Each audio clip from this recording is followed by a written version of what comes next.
Every weekend across America, from New York to California, people fire up engines that shake the ground. Not for money, not for fame, but because out here, it's still about one thing: heart.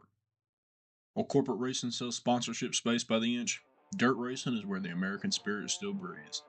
And this is the story of the last true frontier in motorsports, and why it still matters.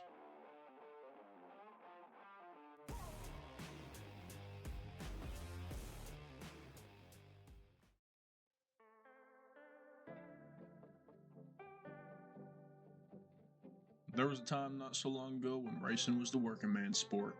You could build a car in your garage, haul it to the track on a borrowed trailer, and line up next to your buddies for a trophy and bragging rights. But somewhere along the way, that spirit started to fade. Today, at the top levels, racing isn't about who can drive, it's about who can afford to drive. A single competitive season in NASCAR or IndyCar can cost millions. Even late model and modified divisions now demand tens of thousands of dollars in equipment and travel before you can even turn a lap. The result? Fewer people entering the sport. Smaller tracks are shutting down. Grandstands that used to be packed on Saturday nights now sit half empty. Young drivers who might have had the talent never got the chance. Racing has become an exclusive club. Corporate money, brand politics, and sponsorship contracts took over where local grit used to live. The weekend warrior, the guy who learned to weld after work, or the family that spent Friday nights wrenching together. They've all been priced out. But there is one last frontier. One last area where the weekend warrior can still go make a name for himself. And his home is the dirt track. Dirt racing is the last place where you can still start small and grow. It's not about how shiny your hauler is, it's about how hard you drive. And the competition is raw. Out here, every lap is a test of nerve and instinct. You don't need to be a millionaire neither. You need a beat-up pickup truck, a cheap enclosed trailer, and a handful of tools. Combine that with a dream, and that's it.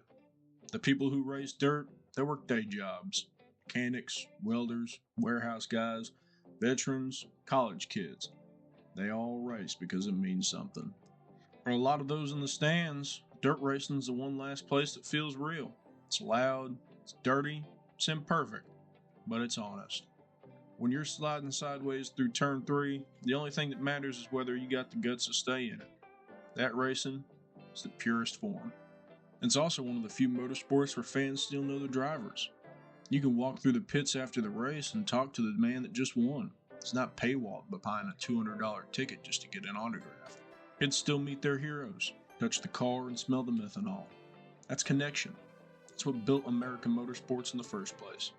And even with smaller purses and fewer sponsorships, these tracks hold the foundation of the entire racing ecosystem. Every legend from Earnhardt to Stewart started in the dirt. It's the proving ground where these drivers still mean something. And that's why I call dirt racing the last American frontier, because it's not polished or easy. It's rough, unpredictable, and unforgiving. But so was America when it was built. This is where you earn it, not buy it. You want something bad enough, you can work for it. Here at Taylor Motorsports, we're not just trying to race. We're trying to bring that passion back.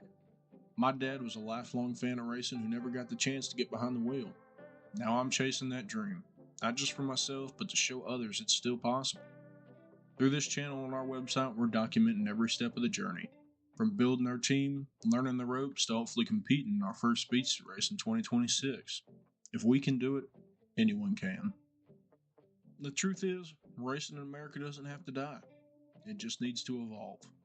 We need more people sharing their stories, helping each other get into the sport, and proving that racing isn't just for the elites. It's for the dreamers, the doers, and everyone who still believes that horsepower and heart go hand in hand. If you believe racing still has a place in the American spirit, stick around.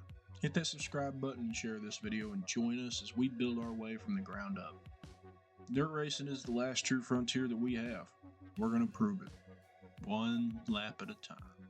Kinzer moves up as they race down the backstretch and under the bridge. Kinzer down low, Taylor up top, bounces over the cushion, white flag falls over your leader Steve Kinzer. Ryan Taylor glued to his back bumper. Taylor hits the cushion in turn 1, gets a good run out of turn 2, side by side for the lead down the backstretch. Ryan Taylor has it and they bang wheels at the end of the backstretch. backstretch. Kinzer trying to come back at him low in 3 and 4, but Ryan Taylor will hang on and defeat the King of the Outlaws for a spot in the dash. Everybody on their feet here at Williams Grove to celebrate Ryan Taylor's heat race victory and a spot in the dash.